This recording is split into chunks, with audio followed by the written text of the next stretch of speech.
बदलते भारत की शान।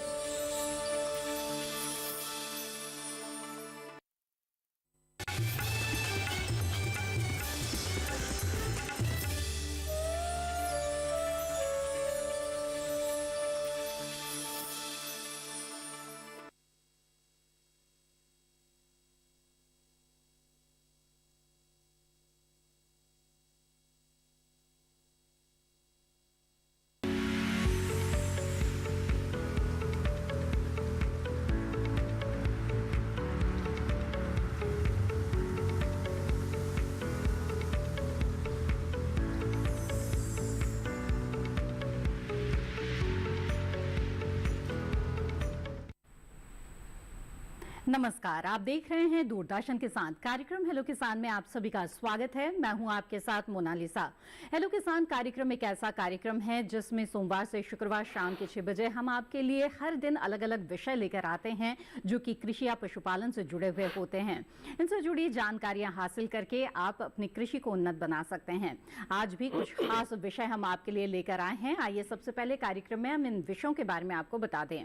हेलो किसान कार्यक्रम में आज का विषय रहेगा गर्मियों में पशुओं की देखभाल। इसके साथ ही आज हम बात करेंगे मछली पालन व भारत सरकार की योजनाएं। इन विषयों पर विस्तार से चर्चा की जाएगी। इस दौरान आप भी अपने सवाल पूछ सकते हैं जो कि इन विषयों से जुड़े हुए हो। नोट कर ले हमारा टोल फ्री नंबर जिस पर आप कॉल कर सकते हैं। टोल फ्री नंबर है 1800-113060 और 1800-113061। टोल फ्री नंबर के जरिए कॉल करने के दौरान बस इस बात का ध्यान रखें कि बातचीत फोन लाइन के जरिए ही करें और टीवी की आवाज इस दौरान बंद रखें। इससे बातचीत में रुकावट नहीं आएगी। आगे बढ़ते हैं, बता दें कि ईमेल के जरिए भी अपने सवाल आप हमें भेज सकते हैं। हमारा ईमेल आईडी है hellokisan2015@gmail.com। सवाल भेजने के साथ साथ अपना नाम और स्थान भी जरूर लिखें।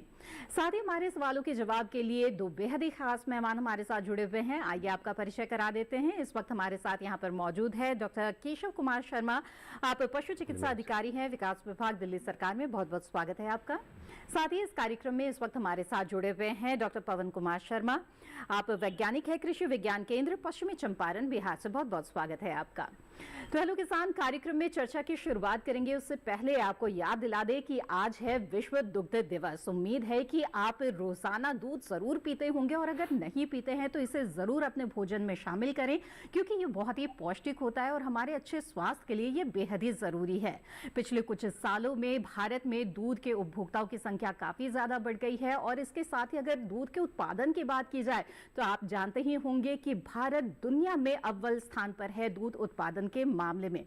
इसके पीछे की कई वजह हैं। पशुपालन जिस तरह से आजकल किया जा रहा है उसमें आधुनिक तकनीकों का शामिल किया जा रहा है। इसके साथ ही उन्नत नस्लें भी है। सरकार की कई तरह की योजनाएं चलाई जा रही है और सहकारिता के विकास ने भी इसे काफी रफ्तार दी है। तो पशुओं से अच्छा दूध उत्पादन प्राप्त करने के लिए कई बातों का ध्यान रखना जरूरी होता है जिनके विषय पर आज हम बातचीत करेंगे। खास तौर पे गर्मियों का मौसम चल रहा है और इस मौसम का दुष्प्रभाव पशुओं के स्वास्थ्य पर पड़ सकता है जिससे उनके उत्पादन में कमी आ सकती है। तो कैसे इन परिस्थितियों से बचा जाए उसके बारे में आइए बातचीत की शुरुआत करते हैं। तो डॉक्टर केशव, सबसे पहले आपसे यही जानना चाहेंगे कि गर्मी के मौसम में अगर पशु की उचित देखभाल न की जाए तो उनके उत्पादकता में और में किस तरह का फर्क आ सकता है? सबसे पहली चीज़ तो ये है कि जैसे मौसम बदलता है वैसे वैसे पशु का स्वास्थ्य पे अगर हम देखरेख ढंग से नहीं करते हैं तो उसके दुष्प्रभाव सामने आते हैं, जिसमें उसका अस्वस्थ होना, दूसरा उत्पाद घट जाना और अगर कई बार प्रेगनेंसी यानी कि जो गर्भावस्था होती है उस पर भी उसके दुष्प्रभाव पड़ते हैं जी। तो हम सबसे पहले बात करते हैं जो आम जो दूध दे रहे हैं या उत्पाद देने वाले पशु पक्षियों के से संबंधित गर्मी जैसे ही बढ़ेगी यानी कि 40 डिग्री टेम्परेचर तक बहुत ज़्यादा दुष्प्रभाव नहीं आते जी।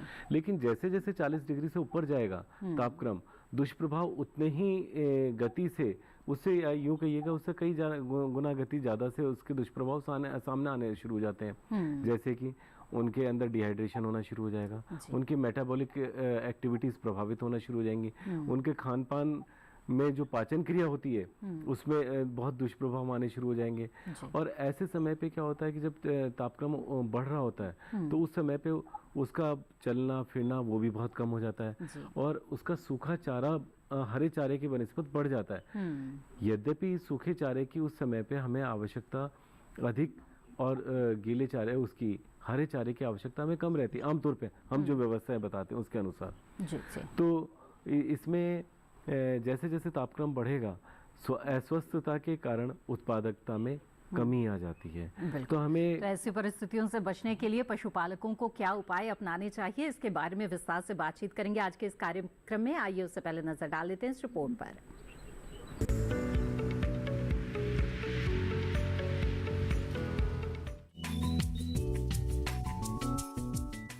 गर्मियां आने के साथ साथ तापमान में भी वृद्धि होने लगती है और इससे पशुओं के स्वास्थ्य पर खराब असर पड़ सकता है। राजस्थान जैसे राज्यों में तो पशुओं के लिए हालात और भी ज्यादा खराब होने लगते हैं। इस मौसम में यहाँ कृषि के साथ साथ पशुपालन पर भी खास ध्यान देने की आवश्यकता होती है, क्योंकि थोड़ी सी लापरवाही से नुकसान की आशंकाएं बढ़ जाती हैं। इसीलिए पशुपालकों और किसानों को कुछ खास बातों का ध्यान रखना चाहिए। गर्मियों के मौसम में पशु के खाने की मात्रा में 10 से 30% तक की कमी आने लगती है। गर्मियों के मौसम में पशुओं के रखरखाव का खास तौर पर ध्यान देना चाहिए। दरअसल गर्मियों के मौसम में पशु तनाव में चले जाते हैं, जिसे हम हीट स्ट्रेस का नाम देते हैं। वो एक मुख्य कारण है। हीट स्ट्रेस आने की वजह से पशुओं की दूध उत्पादन क्षमता में 10% तक की कमी आ सकती है। इसलिए गर्मियों के मौसम में पानी की उपलब्धता बनाए रखनी चाहिए, जिससे पशुओं के शरीर में पानी की मात्रा बनी रहे और वो बीमारी के शिकार ना हो। साथ ही दिन के समय तेज धूप में पशुओं को बाहर नहीं ले जाना चाहिए, क्योंकि इससे उनकी दूध उत्पादन क्षमता पर प्रभाव पड़ता है। इसके अलावा गर्मियों के मौसम में पशुओं के खान पान का भी खास ख्याल रखना चाहिए और समय समय पर पशुशाला की अच्छी तरह साफ सफाई करनी चाहिए।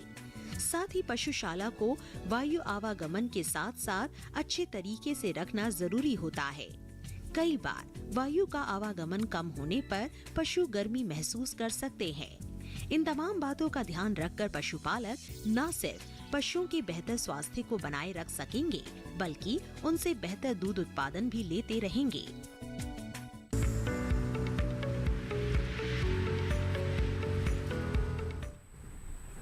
जी हाँ, तो इस रिपोर्ट के जरिए जाना आपने कि गर्मियों के मौसम में पशुओं की किस तरह से आप देखभाल कर सकते हैं। आइए अब बातचीत को आगे बढ़ाते हैं और अपने अगले मेहमान का रुख करते हैं। डॉक्टर पवन, मैं आपसे जानना चाहूंगी कि खेती किसानी के अलावा अगर अतिरिक्त आमदनी किसान प्राप्त करना चाहते हैं तो कई तरह के संबंधित क्षेत्रों से जुड़ सकते हैं किसान, और कई विकल्पों में मछली पालन भी एक अहम विकल्प है। तो जानना चाहेंगे कि ऐसे किसान जिनके पास जमीन बहुत ज्यादा नहीं है, जो छोटी है, लेकिन अगर किसी जल स्रोत की व्यवस्था है तो मछली पालन उनके लिए किस तरह से अतिरिक्त आमदनी का स्रोत बन सकता है? जी नमस्कार। देखिए, ये बहुत ही महत्वपूर्ण विषय है कि जिस तेज गति के साथ में जनसंख्या वृद्धि हो रही है, उसी गति के साथ में कृषि योग्य भूमि भी कम होती जा रही है। जी बिल्कुल, क्योंकि परिवारों का विभाजन होता है और जो लैंड है वो उनमें जो आगे आने वाली पीढ़ी में उसमें बढ़ रही है। इस वजह से जो कृषि योग्य भूमि है वो कम हो रही है। जी। तो एक नया चैलेंज है सरकार के लिए भी और कृषकों के लिए भी कि उस कम होती हुई जगह पर किस तरीके से अपना उत्पादन बढ़ाएं। तो ये मछली पालन जो विषय है, ये एक महत्वपूर्ण विषय है जिसके जरिए किसान अपनी आमदनी में वृद्धि कर सकता है। जी। और मैं आपको बताना चाहूंगा कि कृषि के साथ मछली पालन कोई नया विषय नहीं है, लेकिन चूंकि बहुत ज्यादा एक्सपोज नहीं हो पाया। शुरुआती दौर में ऐसा था कि जैसे तटीय क्षेत्रों के अंदर मछुआरे मछली पकड़ के लाते थे, उसका कमर्शियलाइजेशन बहुत ज्यादा नहीं हो पाया। लेकिन आज सरकार प्रधानमंत्री मत्स्य संपदा योजना जैसी महत्वपूर्ण योजना के माध्यम से इसको प्रमोट कर रही है और इसके अंदर विभिन्न पहलू हैं। जैसे जो लघु या सीमांतीय जो किसान हैं वो भी इसके अंदर काम कर सकते हैं, और जो बड़े स्तर के जो व्यापारी हैं वो भी डिफरेंट तरीके के कंपोनेंट के जरिए मछली पालन से जुड़ सकते हैं। मैं एक छोटा सा आइडिया आपको दे रहा हूँ। जी। जैसे जो छोटे किसान हैं जिनके पास ज्यादा बड़ा जमीन नहीं है, वो अपना छोटा तालाब बना करके, या तालाब नहीं बनाना चाह रहे हैं तो बायोफ्लोक जैसी टेक्नोलॉजी के जरिए वो मछली पालन क्षेत्र के अंदर आ सकते हैं। तालाब अगर बनाते हैं तो भारत सरकार की जो योजना है, प्रधानमंत्री मत्स्य संपदा योजना, उसमें तालाब खुदवाने के लिए और तालाब को जो है शेप देने के लिए 7 लाख रुपए प्रति हेक्टेयर तक का प्रपोजल सबमिट किया जा सकता है। इस प्रपोजल में अगर वो सामान्य वर्ग से संबंधित हैं वो व्यक्ति विशेष, तब तो उसको 40% तक का सरकारी अनुदान मिल जाएगा। जी, लेकिन यदि और फिर विस्तार से जानेंगे आज के इस कार्यक्रम में कि किस तरह से ये योजना चलाई जा रही है और कैसे ये मछली पालकों के लिए लाभकारी साबित हो रही है। आइए उससे पहले नजर डाल लेते हैं इस रिपोर्ट पर।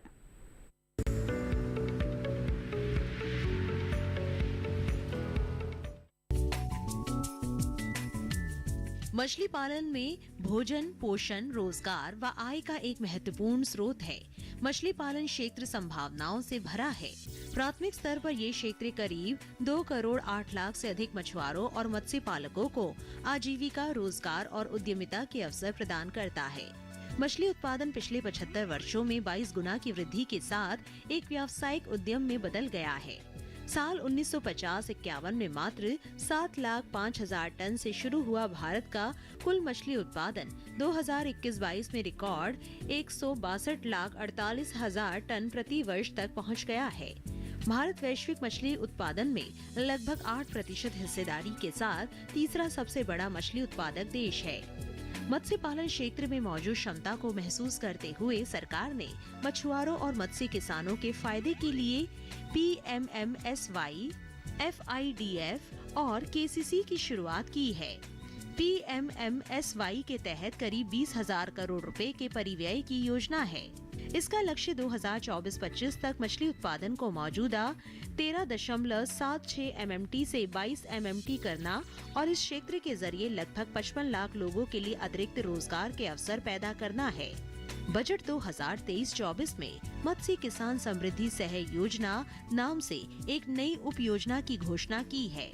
PMMSY के तहत केंद्रीय क्षेत्र की उप योजना जिसमें 6,000 करोड़ रुपए का लक्षित निवेश है, जिसका उद्देश्य मछुआरे, मछली विक्रेता और मत्स्य क्षेत्र में लगे सूक्ष्म और लघु उद्यमी की आय को और बढ़ाना है।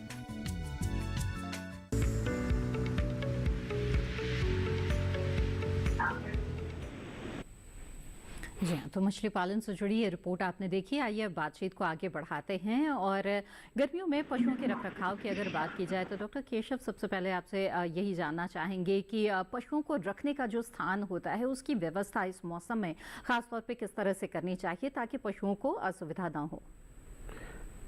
आमतौर पे जो इनका रहने का स्थान हो हवादार होना चाहिए जी, साफ सुथरा होना चाहिए और एक स्थान पर ज़्यादा पशुओं को इकट्ठा नहीं किया जाना चाहिए। अन्यथा क्या होता है कि जो ज़्यादा पशुओं की संख्या वहाँ पर हो जाती है तो उससे जो उत्पन्न होने वाली नमी यानी कि उनके पेशाब से है, उनके गोबर से है और जो फिर उनको पानी पिलाया जा रहा है उसको उन्होंने बिखेर दिया और कुछ कर दिया तो नमी की मात्रा इतनी बढ़ जाती है कि उतनी हम सफाई नहीं कर पाते हैं। तो ऐसे समय पे जो गर्मी है उससे उठने वाली जो फ्यूम वाली आर्द्रता है वो उनको हमारे पशुओं को बीमार कर देती है और जब वो बीमार करती है तो वो सामान्य तौर से एकदम से ठीक नहीं हो पाते। क्योंकि उनमें डिहाइड्रेशन खाने की कमी आ जाएगी, फिर उनमें एक विशेष प्रकार का तनाव उत्पन्न हो जाता है, स्ट्रेस जिसे हम कहते हैं जी। और उसी समय पे अगर धूप का उनको एक्सपोजर और मिल गया तो वो हीट स्ट्रोक में कन्वर्ट हो जाता है।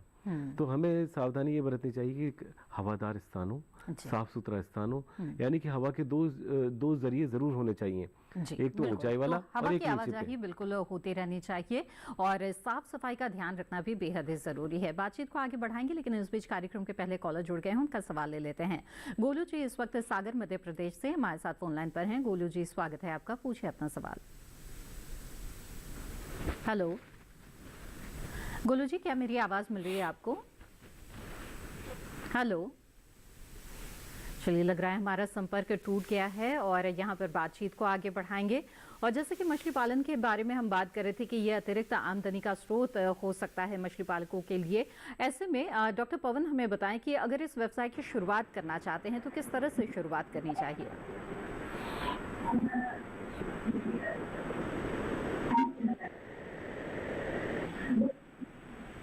जी, तो डॉक्टर पवन का दोबारा रुख करेंगे, लेकिन बातचीत को यहाँ पर आगे बढ़ाते हुए डॉक्टर केशव, आप बता रहे थे कि किस तरह से जो पशु है उन्हें गर्मियों के मौसम में जिस स्थान पर रखा जाता है वो हवादार जगह होनी चाहिए, साथ ही स्वच्छता का ध्यान रखना भी बेहद ही ज़रूरी है।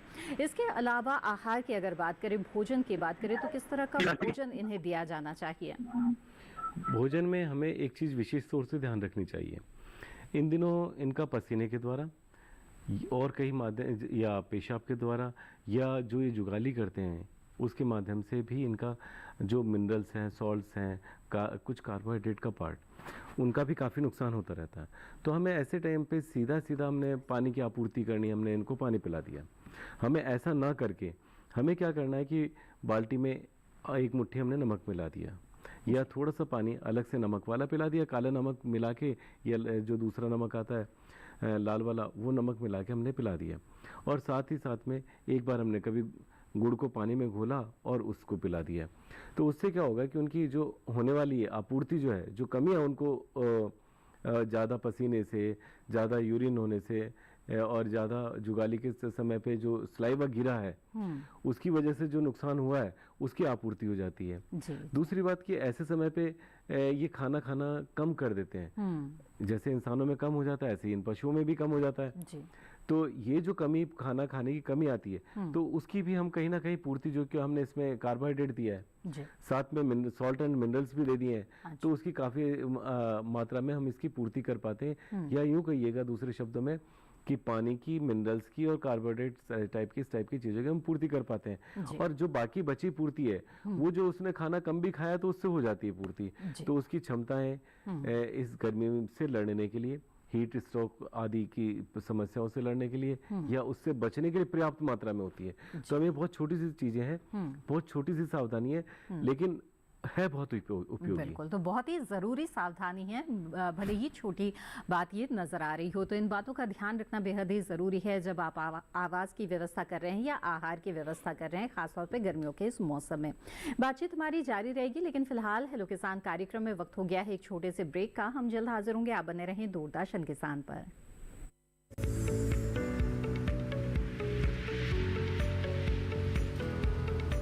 अरे भाई, सुना नहीं क्या? केसीसी ने किसानों का जिंदगी बदल दिया है।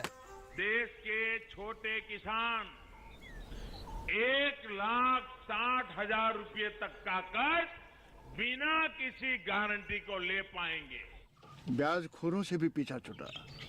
मैं तो जैविक खेती का पूरा सामान मंगा लिया, केसीसी का भी कोई दबाव नहीं है। ब्याज चुकाने के लिए पूरा 1 साल मिलता है। समय पर भुगतान करने पर केवल 4% के सालाना ब्याज पे लोन मिल गया मुझे। अपना आधार कार्ड, लेटेस्ट फोटो और जमीन के कागजात लेके अप्लाई करो बस। और नामांकन भरने के लिए जेब भी ढीली नहीं करनी पड़ी।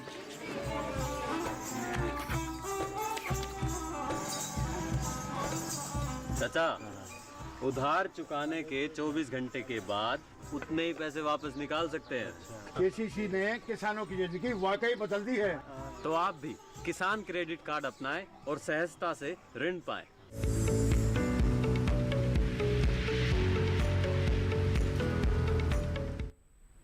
ब्रेक के बाद आप सभी का फिर से स्वागत है। आप देख रहे हैं कार्यक्रम हेलो किसान। इस कार्यक्रम में आज हम गर्मियों में पशुओं की देखभाल और मछली पालन के बारे में बातचीत कर रहे हैं।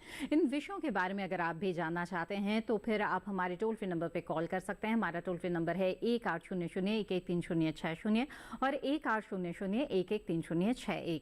इसके अलावा आप ईमेल के जरिए भी अपने सवाल हमें भेज सकते हैं। हमारा ईमेल आईडी है hellokisan2015@gmail.com। ईमेल के जरिए कई सवाल हमारे पास पहुंच रहे हैं, तो आइए ऐसे कुछ सवालों को यहां कार्यक्रम में शामिल करते हैं।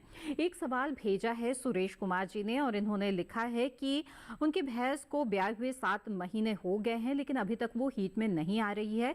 ऐसे में उसे क्या खिलाए कि दूध में किसी तरह का असर ना पड़े? तो डॉक्टर केशव, आप इन्हें क्या सुझाव देना चाहेंगे? देखिएगा, ये रिपीट ब्रीडिंग होना है या गाभिन सरलता से नहीं होना, ये एक पॉल्यूशन की बहुत बड़ी, पॉल्यूशन की वजह से भी और जो क्लाइमेटिक चेंजेस आ रहे हैं इनकी वजह से भी एक बहुत बड़ी समस्या पैदा हुई है। लेकिन इसके साथ साथ में किसान की तरफ से भी एक बहुत बड़ी कमी रह जाती है कि वो दूध तो दूता रहता है, लेकिन उस मात्रा में उसको सॉल्ट, मिनरल्स वगैरह वो नहीं देता, जिससे कि उसको उसके जो प्रजनन के जितने भी अंग हैं उनकी बेसिक आवश्यकताएं पूरी होके और वो प्रजनन के योग्य हो सकें। तो ऐसे टाइम पे उनको क्या करना चाहिए कि सॉल्ट्स एंड मिनरल्स, जो जैसे ऐसे कई चिलेटेड मिनरल पाउडर्स आ रहे हैं जिनको कि वो रेगुलर वे में सुबह शाम दें, जिनमें कॉपर, जिंक और कैल्शियम, ये 3 चीज़ें कम से कम उसमें पर्याप्त मात्रा में हो। ऐसे कई सारी आजकल बाज़ार में उपलब्ध हैं जिनको किसान सरलता से उन तक अपने पशुओं तक पहुंचा सकता है। और उनमें हीट जो जिस वजह से हीट नहीं आ रही है वो मुख्य कारण एक यही भी है। तो ऐसे समय पे जब वो अगर नियमित रूप से सुबह शाम एक एक मुट्ठी उनके उसमें दाने में डाल देता है और साथ ही साथ में पशु चिकित्सक के यहाँ पर जाकर अगर ओवरी से संबंधित उसको कोई परेशानी है तो ओवरी मसाज करवा सकता है। तो उसमें आमतौर पे देखा गया है कि इनसे बहुत अच्छे रिजल्ट्स आ जाते हैं। और अगर उसको कोई अन्य बीमारी नहीं है तो सुरेश जी, उम्मीद है आपके सवाल का जवाब मिल गया होगा। आइए अब कार्यक्रम में आगे बढ़ते हैं और मछली पालन के बारे में भी जानकारी हासिल करते हैं। डॉक्टर पवन, आपसे जानना चाहेंगे कि मछली पालन व्यवसाय की शुरुआत अगर करनी हो तो किसानों को किस तरह से शुरुआत करनी चाहिए? जी देखिए, वही मैं बता रहा था कि जैसे मान लीजिए किसी कृषक को या किसी मछुआरा बंधु को अपना तालाब शुरू करना है तो उसको कुछ बातों का विशेष ध्यान रखना पड़ता है कि जैसे तालाब को किस आकार का बनाएं, कितना गहरा बनाएं, कितना जो है उसको मछली स्टॉक उसके अंदर करें। तो इसमें आयताकार तालाब बनाना ज़्यादा बेनिफिशियल रहता है। और आयताकार तालाब बनाने के साथ साथ किसान भाई को ये देखना है कि उसके तालाब की जो गहराई है वो 1.5 से 2 मीटर होनी चाहिए।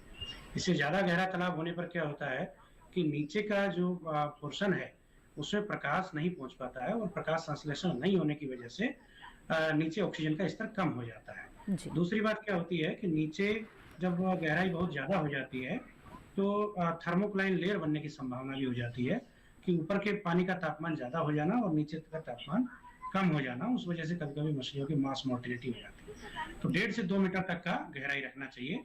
मछली स्टॉक करने से पहले किसान भाई को देख लेना चाहिए कि उनके आसपास के मार्केट में किस तरीके की फिश की डिमांड है।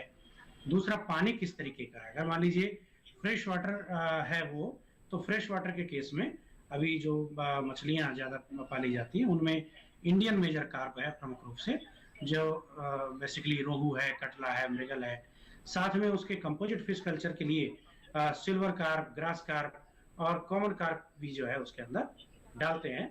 तो 1 हेक्टेयर के अंदर 10,000 मछलियां जो एडवांस फिंगरलिंग साइज की होंगी, जिनका आकार 8 से 10 सेंटीमीटर या उससे ज्यादा होगा, उनको स्टॉक करना है। छोटे साइज की मछली स्टॉक करने से क्या होता है कि कभी कभी परभक्षी उनके ऊपर अटैक कर देते हैं और सर्वाइवल रेट कम आने से किसान को आखिर में नुकसान उठाना पड़ता है। तो ये एक महत्वपूर्ण पहलू है जिसका उनको ध्यान रखना चाहिए। तो कुछ मोटी मोटी बातें आपने बताई किस तरह से शुरुआत करनी चाहिए। बातचीत को आगे बढ़ाएंगे और इस बीच कुछ सवाल और यहाँ पे शामिल कर लेते हैं। एक सवाल ईमेल के जरिए भेजा है महेंद्र जी ने सोलन हिमाचल प्रदेश से।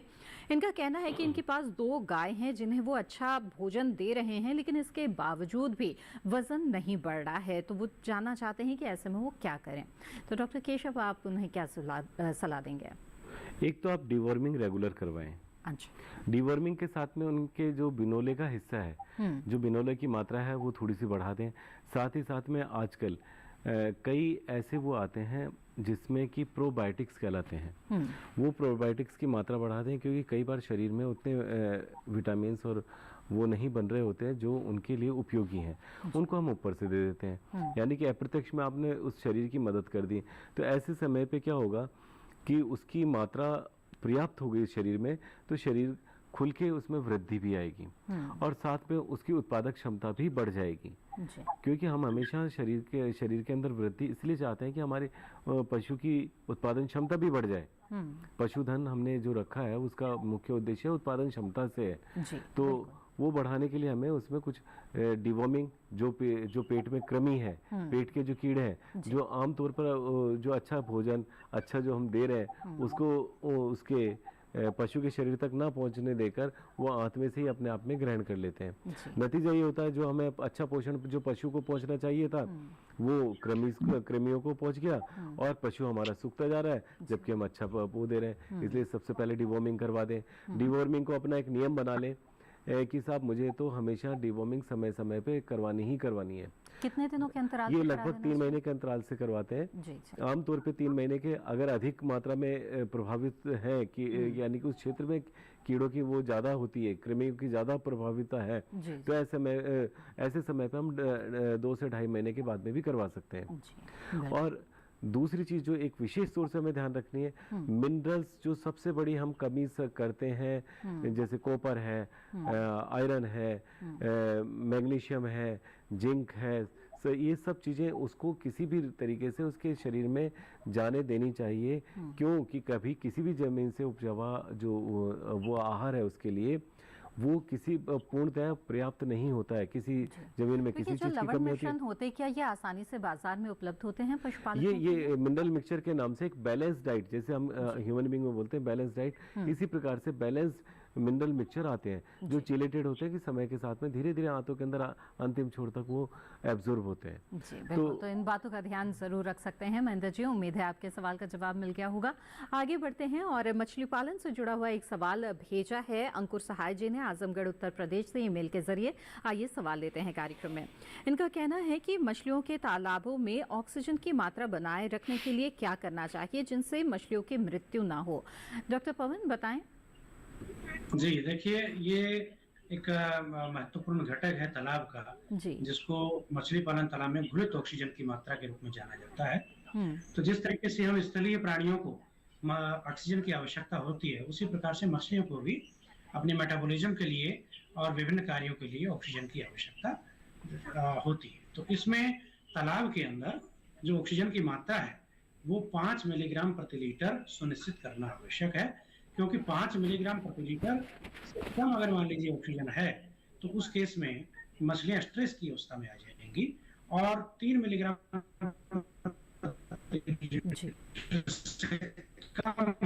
जी। तो डॉक्टर पवन दोबारा आपका रुख करेंगे और इसके बारे में बातचीत को विस्तार से आगे बढ़ाएंगे, लेकिन इस बीच एक सवाल और यहाँ पर कार्यक्रम में ले लेते हैं।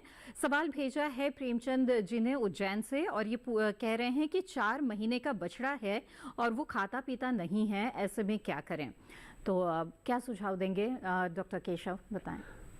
सबसे पहले उस बछड़े की अगर आपने वो नहीं करवाई है, डिवॉर्मिंग नहीं करवाई है, तो पहले डिवॉर्मिंग करवाएं। साथ में उसके, क्योंकि ऐसे हम पहले जो दूध से हटाते हैं वो थोड़ा जल्दी हटा लेते हैं, तो कोशिश करें कि हम उसे जितना अधिक समय तक बछड़ा दूध पीता है उसे पीने दें। उससे क्या होता है कि उसकी क्षमताएं बढ़ जाती हैं पाचन की, और जो पाचन तंत्र है वो काफ़ी मजबूत हो जाता है। तो उसके बाद में हम उसको जो घास फूस खिला रहे हैं या जो उसको चारा डाल रहे हैं वो उसको सरलता से पचना प्रारंभ हो जाता है।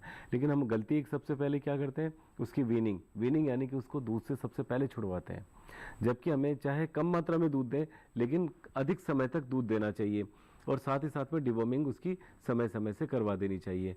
हाँ, अगर आपने डिवॉर्मिंग नहीं करवाई है, डिवॉर्मिंग करवाएं, और आपने दूध छुड़वा दिया है या जल्दी छुड़वा दिया है, तो अब ऐसे समय पे वो पुनः दूध तो प्रारंभ नहीं करेगा। ऐसे समय पे आप क्या करें कि जो हरे चारे की मात्रा है उसको बारीक कुट्टी को सूखे चारे के साथ में प्रॉपर प्रोपोर्शन में मिलाकर और थोड़ा सा गीला कर कर फिर उसको दिया जाए, तो उसकी शायद उसकी तंदुरुस्ती बहुत अच्छी बनेगी और कम समय में। लेकिन आइंदा से हमेशा ध्यान रखें कि उसका समय उसको जितने लंबे समय तक दूध पिला सके माँ का दूध पिलाना चाहिए। जी बिल्कुल। तो प्रेमचंद जी, उम्मीद है आपके सवाल का जवाब मिल गया होगा। आगे बढ़ते हैं, और डॉक्टर पवन आप बता रहे थे कि किस तरह से तालाब में जो ऑक्सीजन की मात्रा है उसे बनाए रखना बेहद ही जरूरी है। कुछ और खास बातें जो आप बताना चाहेंगे? मात्रा उसमें मेंटेन करनी है। उसके बाद में मात्रा मेंटेन करने के लिए क्या करना है कि एरेटर का इस्तेमाल किया जा सकता है। एरेटर डिफरेंट तरीके के मार्केट में अवेलेबल है। 2 पेडल व्हील एरेटर या 4 पेडल व्हील एरेटर का इस्तेमाल किया जा सकता है। सबसे ज्यादा महत्वपूर्ण बात यह है कि सुबह के टाइम पे, जैसे क्या है कि दिन भर तो प्रकाश संश्लेषण होता है, तब ऑक्सीजन की मात्रा बनी रहती है, लेकिन रात के समय पे प्रकाश संश्लेषण नहीं होता है, केवल रेस्पिरेशन होता है। तो ये मात्रा घटते घटते जो सुबह का टाइम है, मतलब सूर्य उदय से पहले का, वो क्रिटिकल पीरियड बोला जाता है कि पूरी रात जो श्वसन क्रिया हुई उससे ऑक्सीजन की मात्रा घटते घटते एकदम क्रिटिकल स्टेज पे आ जाती है। तो सुबह के टाइम पे एरेटर का इस्तेमाल जरूरी हो जाता है, अदरवाइज कभी कभी मास मोर्टेलिटी का सामना करना पड़ता है। एक तो ये बात होगी। दूसरा क्या है कि कई बार किसान भाई जो है उतने सक्षम नहीं हो पाते कि एरेटर खरीद पाए क्योंकि महंगा है एयरटेल। जी। तो उस केस में क्या करना है उनको कि 2-3 वाटर हेड बना देना है। वाटर हेड का मतलब हो गया वाटर इनलेट जो पाइप है, उस वाटर इनलेट पाइप को 3-4 मीटर ऊंची हाइट पर जो है आपको फिक्स करना, हेड बनाना है और वहां से पानी डालना है। जब इतना हाइट से पानी पड़ेगा तो उस समय में जो है पानी के अंदर हलचल उत्पन्न होगी और उस पानी में हलचल उत्पन्न होने से कहीं ना कहीं ऑक्सीजन का स्तर बढ़ जाएगा। तो ये एक सामान्य प्रैक्टिस है जिसके जरिए किसान भाई अपना तालाब का जो है ऑक्सीजन लेवल मेंटेन कर सकते हैं। एक और महत्वपूर्ण बात है कि तालाब के अंदर खाद का प्रयोग, जो प्राकृतिक खाद, जैसे आपके अंदर गोबर है, गोबर का गाय का गोबर है जो है या भैंस का गोबर है, वो डाल सकते हैं। उसकी भी एक निश्चित मात्रा है, 10,000 किलोग्राम प्रति हेक्टेयर की दर से वो डाला जा सकता है। तो जैसा भी आपका तालाब है, आधा हेक्टेयर का है, आधी डोज कर दीजिए। और वो डोज डालने से क्या होगा कि प्लैंक्टन्स की संख्या बढ़ेगी। प्लैंक्टन्स की संख्या बढ़ने से प्रकाश संश्लेषण बढ़ेगा और प्रकाश संश्लेषण बढ़ने से कहीं आपका ऑक्सीजन स्तर बढ़ जाएगा।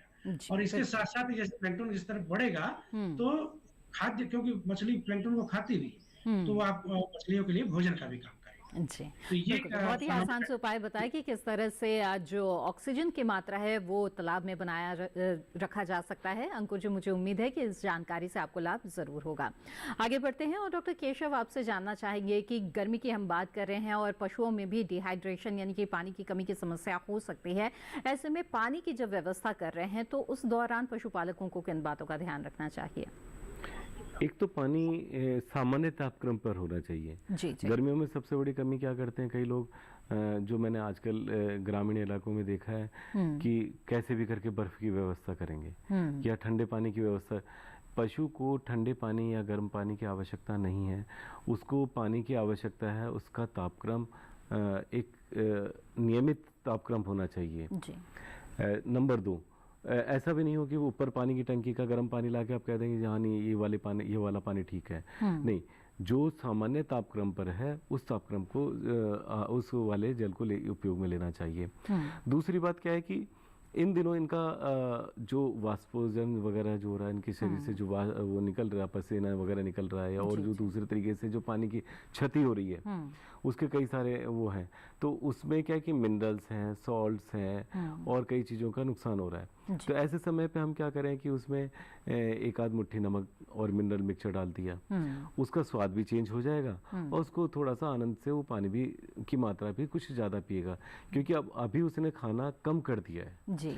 खाना कम कर देने से हम कहीं ना कहीं उसको कंपनसेट करेंगे। तो ऐसे समय पे हमने पानी मिनरल युक्त पिला दिया, कभी सॉल्ट युक्त वाला पानी पिला दिया, और कभी कभी हमने उसमें गुड़ का सा पानी, थोड़ा सा गुड़ लिया, उसको पानी में घोल दिया, तो वो वाला पानी पिला दिया। तो ये उसी प्रकार से हो गया है, कभी हमने सॉफ्ट ड्रिंक पी ली, कभी हमने दूध पी लिया, कभी लस्सी पी ली और कभी छाछ। तो इस तरीके से तो उसकी भी रुचि बढ़ जाती है। इसके अलावा जो एक हम सबसे बड़ी गलती करते हैं वो क्या करते हैं कि एक साथ हम ज़्यादा मात्रा में पानी पिलाने की कोशिश करते हैं कि दोबारा से कौन पिलाने आएगा। नहीं, हमें ऐसे समय पर आलस्य नहीं करना है। हमें क्या करना है, कम कम मात्रा में पानी पिलाना है, लेकिन बार बार पिलाना है ना। हम साफ सफाई करने के डर से हम उसका कि भी अब जितना पानी पिएगा उतना पेशाब करेगा, तो इस प्रकार की भावनाओं से थोड़ा सा चिंतित होकर उसे ज़्यादा मात्रा में एक बार में ही पानी पिलाने की कोशिश करते हैं। नहीं, हम ये कहेंगे कि चाहे थोड़ा कम मात्रा में पिलाएं। दिन भर में सपोज करो आपको 20 लीटर पानी पिलाना है, तो 20 लीटर में से 10-10 लीटर एक साथ ना पिला के 7-7 लीटर उसे 3 बार में पिला दें। और अगर तो थोड़े थोड़े अंतराल पर कम कम मात्रा में पानी पिलाते रहे और सामान्य तापक्रम का पानी होना चाहिए।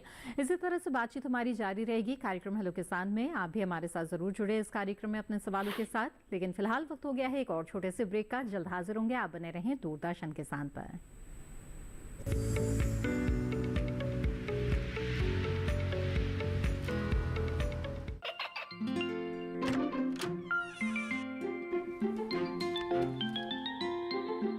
ये क्या हो रहा है? काशवी, इतने कम मार्क्स? काशू बेटा पढ़ा करो, पढ़ोगी नहीं तो आगे कैसे बढ़ोगी? मम्मा, मैं भी तो आपसे यही कहना चाहती हूँ, पढ़ा करो। आप पढ़ोगे नहीं तो आगे कैसे बढ़ोगे? मतलब वो देखो। सिर्फ बैग पर छपा ऑर्गेनिक नहीं, ऑर्गेनिक का निशान पहचानिए। पीजीएस ऑर्गेनिक का ये लोगो उन किसानों की पहचान है जो आज भी परंपरागत विधि से रसायन मुक्त खेती कर आपके लिए शुद्ध फसल उपजा रहे हैं। अब समझे मम्मा, अगर मैं प्योर ऑर्गेनिक फूड नहीं खाऊंगी तो अच्छे मार्क्स कहाँ से लाऊंगी? अच्छा बच्चों, जैविक खेती की इस मुहिम को आगे बढ़ाइए, शुद्ध ऑर्गेनिक अपनाइए।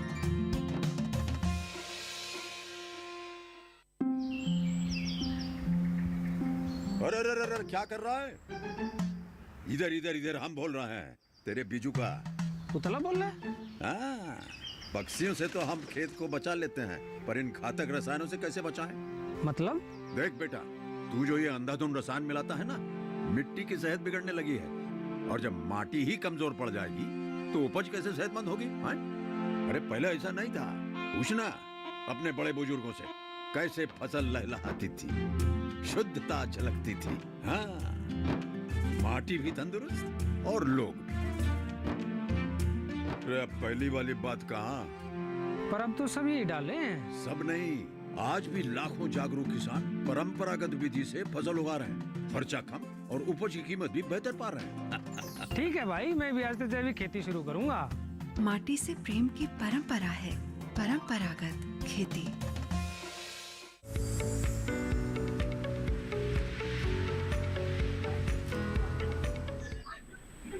ब्रेक के बाद आप सभी का फिर से स्वागत है। आप देख रहे हैं कार्यक्रम हेलो किसान। इस कार्यक्रम में आज हम गर्मियों में पशुओं की देखभाल के विषय पर, साथ ही मछली पालन और सरकार की से जुड़ी हुई योजनाओं के बारे में बातचीत कर रहे हैं। इन विषयों से जुड़ी हुई जानकारी हासिल करने के लिए आप हमारे टोल फ्री नंबर पर कॉल कर सकते हैं या फिर ईमेल के जरिए भी अपने सवाल आप हमें भेज सकते हैं। हमारा ईमेल आईडी है hellokisan2015@gmail.com। आइए यहाँ पर बातचीत को आगे बढ़ाते हैं और डॉक्टर पवन, मैं आपसे जानना चाहूंगी कि ये मछली पालन की शुरुआत करना चाहते हैं तो बेहतर होगा कि जो किसान है या मछली पालक है वो प्रशिक्षण ले ले। तो ऐसे में प्रशिक्षण की व्यवस्था कहाँ पर है और कहाँ पर संपर्क कर सकते हैं? जी देखिए, जैसे भारत सरकार की जो योजना चल रही है, प्रधानमंत्री मत्स्य संपदा योजना जी, उस योजना के अंतर्गत प्रशिक्षण का भी प्रावधान है। तो राज्य सरकारों के जो मत्स्य पालन विभाग है वो विभाग समय समय पर इस तरीके की ट्रेनिंग्स का आयोजन करवाते रहते हैं। उसके अलावा कृषि विज्ञान केंद्र जो है वहाँ पर मछली पालन के जो विशेषज्ञ हैं वो भी इस तरीके की जो ट्रेनिंग्स हैं उनका समय समय पर आयोजन करते हैं। तो आप क्या जो किसान भाई इच्छुक हैं वो जाएं कृषि विज्ञान केंद्रों पर या मछली पालन विभाग के अंतर्गत अंदर, और जो है अपना जिस विषय पर भी ट्रेनिंग लेनी है, जैसे किसी किसान भाई को तालाब खुदवाने पे और तालाब के प्रबंधन पे ट्रेनिंग लेनी है, किसी को जो है मछली के जो वैल्यू एडेड प्रोडक्ट्स हैं उनके ऊपर ट्रेनिंग लेनी है, किसी को ऑर्नामेंटल फिशरीज पे लेनी है, तो अपने विषय के वहां पर रिक्वेस्ट दें और वो जो है ट्रेनिंग करवाए। बेहतर ये होगा कि जो किसान भाई हैं वो क्लस्टर बना करके जाए, जैसे 15-20 लोगों का ग्रुप बना करके, क्योंकि मैंडेट्स होते हैं कभी कभी कि इतने लोगों को ट्रेनिंग देना है, तो वो ग्रुप बना करके जाएंगे तो विभाग के लिए आसान होगा उनके लिए शीघ्र प्रशिक्षण की व्यवस्था करवाने का। जी बिल्कुल। तो जाना आपने कि किस तरह से प्रशिक्षण ले सकते हैं और मछली पालन से जुड़े हुए कई विषय हैं, उनके बारे में आप अलग से प्रशिक्षण प्राप्त करके उन क्षेत्र में अपना कदम रख सकते हैं।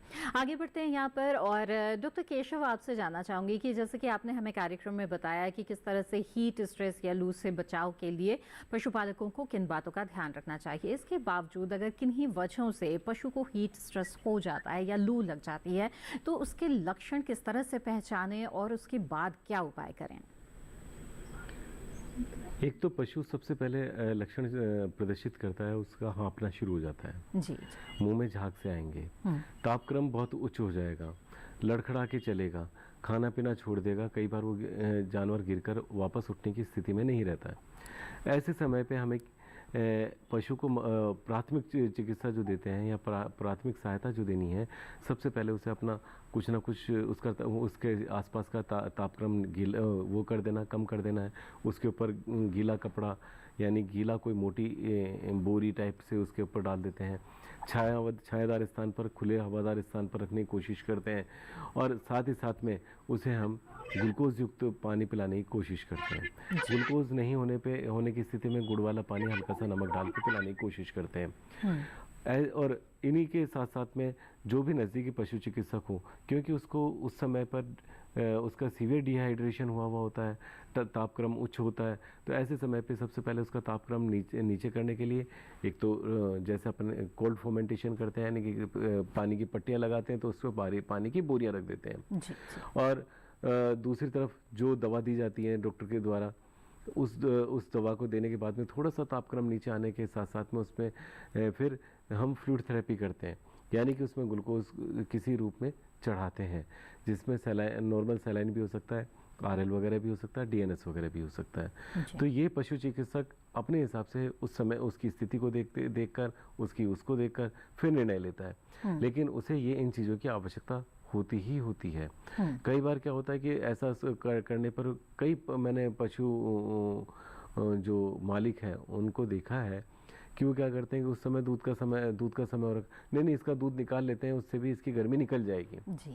लेकिन इसका दुष्प्रभाव ये पड़ता है कि उसके शरीर में और डिहाइड्रेशन हो जाता है। तो ऐसे समय पे हमें अगर उसके जो थन है बहुत ज़्यादा फूल रहे हैं या उसको कष्ट हो रहा है, तो ही कम से कम मात्रा में दूध निकालें जिससे उसका कष्ट दूर किया जा सके, लेकिन ज़्यादा मात्रा में दूध निकाल के उसको फिर और भी ज़्यादा डिहाइड्रेशन वाली स्थिति में ना लाएं। जितना संभव हो उसे ग्लूकोज का या गुड़ का और उसमें थोड़ा सा नमक डालकर, जिसे अपन अपने आम भाषा में अपने इंसान में ORS बोलते हैं, इसी तरीके से पशुओं का ORS बनाकर उसको तुरंत पिलाना चाहिए। ठंडे स्थान उसको हवादार और छायादार स्थान पर रखना चाहिए। बिल्कुल। तो जाना आपने किस तरह से पशुओं का उपचार कर सकते हैं अगर लक्षण दिखाई दे रहे हैं। तो आगे बढ़ते हैं, कुछ और सवालों को लेते हैं। सौरभ कुमार ने सवाल भेजा है पश्चिम बंगाल से। ये जानना चाहते हैं कि मेरे पास तालाब है और मैं उसमें मछली पालन करना चाहता हूँ, लेकिन मुझे ऋण की ज़रूरत है। क्या सरकार की किसी तरह की योजना है जिससे मुझे ऋण मिल सकता है? तो डॉक्टर पवन बताएं कि ऋण अगर चाहिए मछली पालन करने के लिए तो कहाँ संपर्क कर सकते हैं?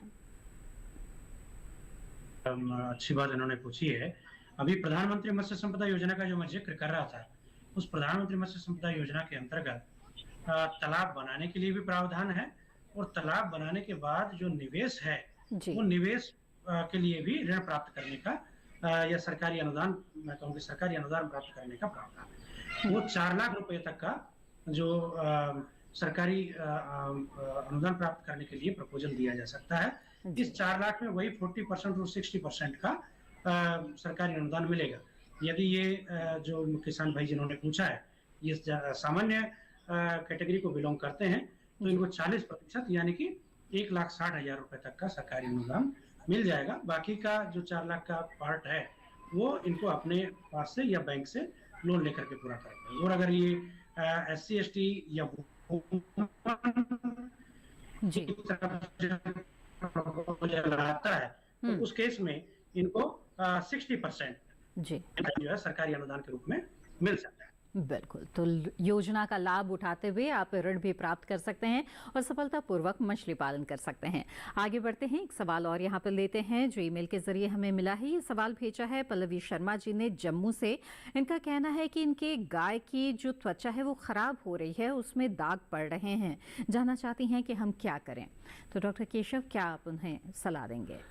आमतौर पे जब गाय की त्वचा पे अगर चकत्ते से पड़ रहे हैं या त्वचा खुरदरी हो गई है, जिसे गाय बार बार खुजाती रहती है या खुजाने की कोशिश करती है, दीवार से अपने आप को रगड़ मारने की, या आपने वहाँ पे जो पोल गाड़ा हुआ है अपने जहाँ गाय का स्थान है, तो गाय उससे अपने आप को या अपना जो उसका खाने का मेंजर जिसे ठान बोलते हैं उस ठान से अपने आप के गले को खुजाने की कोशिश करती है।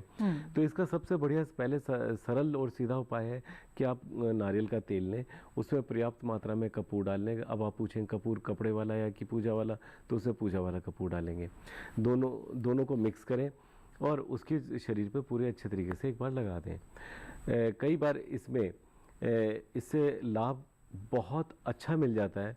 इसके अलावा अगर इसमें भी लाभ नहीं मिलते, अगर कम मिलता है, तो ऐसे समय पे आप क्या करेंगे कि क्योंकि फंगल इन्फेक्शन की संभावनाएं ज़्यादा रहती हैं, तो इसी जो आपने अभी पहले नारियल का तेल और कपूर जोड़ा था, इसी के साथ में कई सारी चर्म रोग के लिए हर्बल यानी कि आयुर्वेदिक प्रिपरेशंस आती हैं। आप कोई सी भी प्रिपरेशन इसके साथ में जोड़ दें।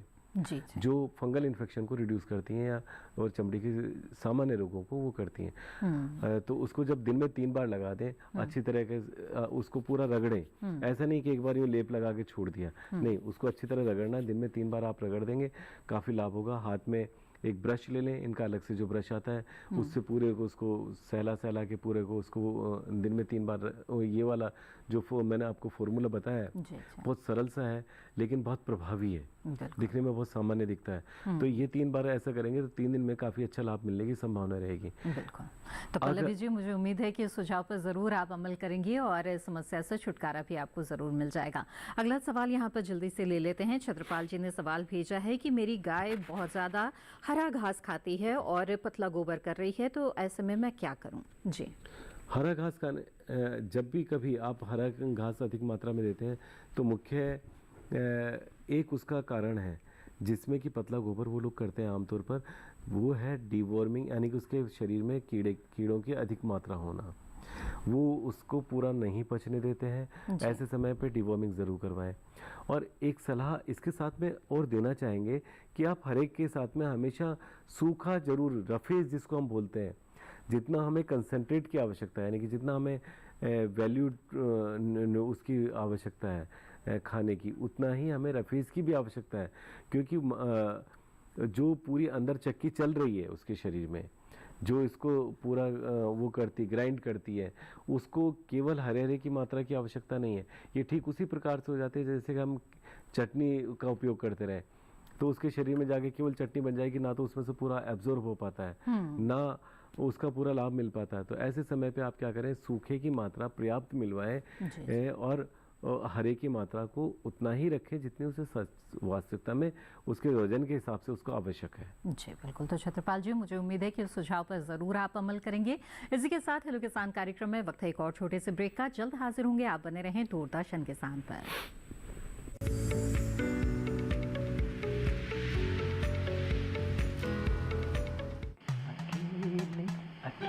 अरे वाह भैया, अकेले अकेले। अरे तू भी ले, पर खाएगा कैसे? मैं ऑर्गेनिक खेती की बात कर रहा रे बेटे। अकेले अकेले खेती कब तक करेगा? मतलब गांव में 20-25 किसानों का समूह बना के पंजीकरण करवा ले, फिर सरकारी ट्रेनिंग भी मिलेगी और मुफ्त जैविक बीज खाद भी। फिर बीजीएस ऑर्गेनिक की सरकारी मोहर के साथ तेरी उपज आकर्षक पैक में पहुंचेगी बड़े बाजार तक। अच्छा? हाँ। अरे भाई, कहाँ चल दिया? सबको साथ लाने, आमदनी बढ़ाने। तो किसान भाई समझ गए ना, साथ मिलकर ऑर्गेनिक खेती कीजिए, अपनी परंपरा को आगे बढ़ाइए, ज्यादा मुनाफा कमाइए। माटी से प्रेम की परंपरा है परंपरागत खेती।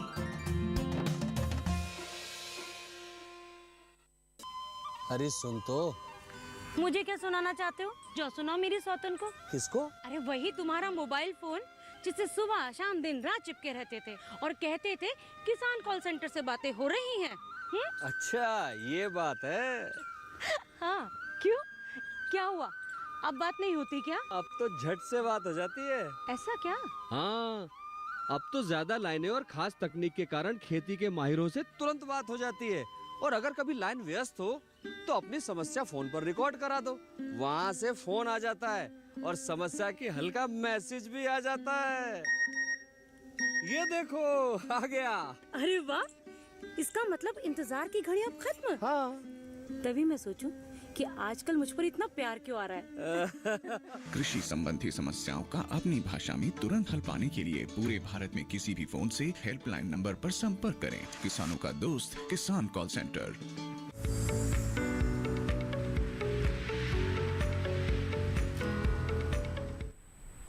ब्रेक के बाद आप सभी का फिर से स्वागत है। आप देख रहे हैं कार्यक्रम हेलो किसान, जिसमें हम गर्मियों में पशुओं की देखभाल और मछली पालन के बारे में बातचीत कर रहे हैं। यहाँ पर एक सवाल शामिल करते हैं जो हमें ईमेल के जरिए मिला है। हेमलता जी ने राजगढ़ मध्य प्रदेश से सवाल भेजा है कि उनकी गाय पिछले कुछ दिनों से कम भोजन ग्रहण कर रही है और इसके साथ ही दूध भी कम दे रही हैं, तो जानना चाहती है कि क्या उपाय किया जाए। जी डॉक्टर केशव बताएं। ये जो अचानक से कम भोजन लेना तो बीमारी की निशानी है, लेकिन ये डिवॉर्मिंग नहीं करवाना भी तो एक बीमारी है। कृमि शरीर का कृमियों का शरीर के अंदर होना, हाँ, ये भी एक बीमारी है। इससे क्या होता है, या तो पशु खाना कम कर देता है या पशु अपना खाना बढ़ा देता है। और लेकिन इन दोनों कंडीशंस के साथ में एक बहुत बढ़िया कंडीशन होती है कि उत्पादकता घटा देता है। जी जी। तो हमें बिल्कुल समझ लेना चाहिए कि अब सही वक्त है कि हम इसकी डिवॉर्मिंग करवा दें, यानी कि पेट के जो परजीवी हैं उनको, अब परजीवियों को पेट से बाहर निकालना है, तो इसी का खाया पिया इसके अंग लगेगा। तो एक तो आप ये करें। दूसरी चीज़, गर्मियों के कारण जो घटा दिया है, कई बार भोजन घटा देता है। अगर आपने डिवॉर्मिंग करवाई हुई है तो आप एक काम करें, भोजन को, वो फिर भी भोजन कम कर रहा है, इसका मतलब गर्मी का प्रभाव उस पर ज़्यादा हो रहा है। आप उसकी लिक्विड की मात्रा बढ़ा दें। जैसे पानी को पहले दिन में 2 बार पिलाते थे, अब 3 बार पिलाना आरंभ कर दें। पहले पानी में कुछ नहीं मिलाते थे, अब कुछ ना कुछ मिलाना शुरू कर दें। तो ये बहुत सरल से उपाय हैं लेकिन प्रभावी उपाय हैं। जी जी, बिल्कुल हेमलता जी, मुझे उम्मीद है कि इन उपायों को आप ज़रूर अपनाएंगी और इससे लाभ भी ज़रूर होगा। आगे बढ़ते हैं, अगला सवाल लेते हैं। नवीन जी ने कटक ओडिशा से सवाल भेजा है कि मैं मछलियों में बीज उत्पादन करना चाहता हूं, तो मैं कैसे इसकी शुरुआत करूं? तो डॉक्टर पवन बताएं, मछलियों के बीज उत्पादन के लिए क्या किया जाए? मत्स्य बीज उत्पादन इकाई के लिए प्रधानमंत्री मत्स्य संपदा योजना में बहुत अच्छा प्रावधान है। 25 लाख रुपये तक का प्रपोजल सबमिट किया जा सकता है और सामान्य कैटेगरी को इसमें 40% यानी कि 10 लाख रुपये तक का, और SC ST और महिला वर्ग को इसमें 60% यानी 15 लाख रुपए तक का सरकारी अनुदान मिल सकता है। तो ये तो हुई बात ऋण की। दूसरा, इसमें जो है किस तरीके से इनको करना है, उसके लिए इनको एक हैचरी बनवाना पड़ेगा। हैचरी बनाने के लिए इनको एक बिल्डिंग बनवानी पड़ेगी। उस बिल्डिंग में एक ओवरहेड टैंक बनेगा बिल्डिंग के ऊपर। उस ओवरहेड टैंक से पानी की सप्लाई नीचे होगी। एक इनको ब्रीडिंग टैंक बनवाना पड़ेगा जिसमें ब्रूडर्स डाले जाएंगे, इंजेक्शन लगा करके, और ब्रूडर्स जो है उसमें ब्रीडिंग करेंगे। ब्रीडिंग करने के बाद में जो स्पॉन होंगे उनका कलेक्शन के लिए एक स्पॉन कलेक्शन टैंक भी इनको बनवाना पड़ेगा। स्पॉन कलेक्शन टैंक के बाद में जो है इनको एक नर्सरी तालाब बनवाना पड़ेगा, फिर रियरिंग पॉन्ड बनाना पड़ेगा और फिर ग्रो आउट पॉन्ड बनाना पड़ेगा। ये पूरा स्ट्रक्चर इनको बनाना पड़ेगा जिसके जरिए ये मत्स्य उत्पादन कर सकते हैं। ये तो बात हो गई इनका स्ट्रक्चर की और पैसे की। अब इनको कैसे करना है, तो इनको मैं सुझाव दूंगा कि पहले तो आप कहीं इससे प्रशिक्षण ले लीजिए। जी जी। तो प्रशिक्षण लेके इस कार्य की शुरुआत कर लेना बेहतर रहेगा। आपने बहुत ही विस्तार से बताया कि किस तरह से योजना का लाभ भी इसके लिए लिया जा सकता है।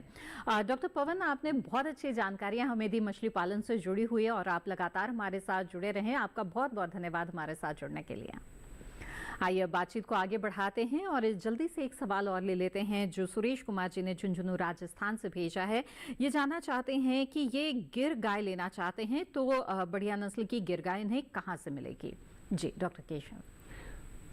ये एक्चुअली गिर गाय की खरीदारी आमतौर पे लोग बाग सोचते हैं गुजरात से या कुछ हरियाणा की जगह ऐसी हैं जहाँ पर लोगों ने गिर गाय को पाला है और वहाँ से वो अपना कुछ गौशाला हैं जो ये काम कर रही हैं, और कुछ गिर संवर्धन पे काफ़ी अच्छा काम भी हो रहा है जो कुछ राजस्थान में भी है और इस साथ साथ में यूपी में भी और MP में भी। ये कुछ इलाके ऐसे हैं जहाँ गिर गाय पे काफ़ी अच्छा काम हुआ है और ये इलाके गिर गाय के लिए काफ़ी सूट भी करते हैं। जी।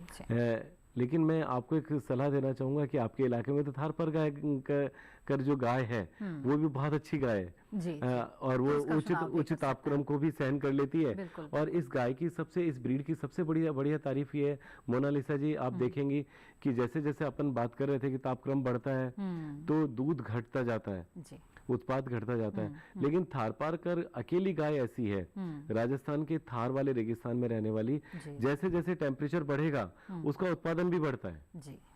तो ऐसे टाइम पे आप गिर के बारे में सोचें, लेकिन एक बार पुनः विचार थारपारकर भी वही करें। ये हमारी आपको सलाह है। बिल्कुल। तो सुरेश जी, मुझे उम्मीद है कि सलाह पर आप जरूर अमल करेंगे और इससे आपको लाभ भी जरूर होगा। चलते चलते डॉक्टर केशव, कुछ खास सुझाव आप देना चाहेंगे हमारे पशुपालकों को पशु स्वास्थ्य से जुड़ा हुआ सब सलाह? सबसे पहले मैं आवास के बारे में 2 बातें कहना चाहूँगा कि आवास में जो दीवारें आप बनाते हैं या जो भी स्थान रखते हैं आवास का, उसमें ऊपर की तरफ भी वेंटिलेशन रखें और नीचे की तरफ से भी थोड़ा सा ऐसा वेंटिलेशन रखें कि हवा का सर्कुलेशन चारों तरफ से पूरा का पूरा घूम सके, जिससे उस क्षेत्र में नमी ना बने। दूसरी बात, आप थोड़ा सा ढलान अवश्य रखें और गर्मियों के दिनों में उस पर मिट्टी का वो जरूर एक बेडिंग जरूर बना दें, या अगर आपके पास मिट्टी उपलब्ध नहीं है तो पुराल की जो यानी कि जो घास फूस होता है उसकी बेडिंग जरूर बना के रखें।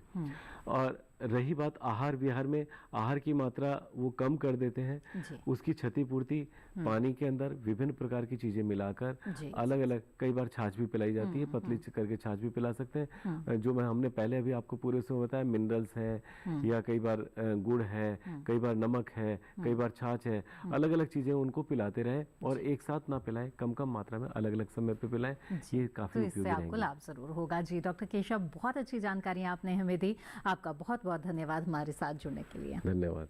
तो विस्तार से जाना आपने कि गर्मी के इस मौसम में पशुओं की देखभाल आप कैसे कर सकते हैं, और साथ ही मछली पालन में बहुत तरह की संभावनाएं हैं और इसे देखते हुए सरकार की काफी योजनाएं भी चलाई जा रही है, जिनका लाभ लेते हुए आप सफलतापूर्वक मछली पालन कर सकते हैं।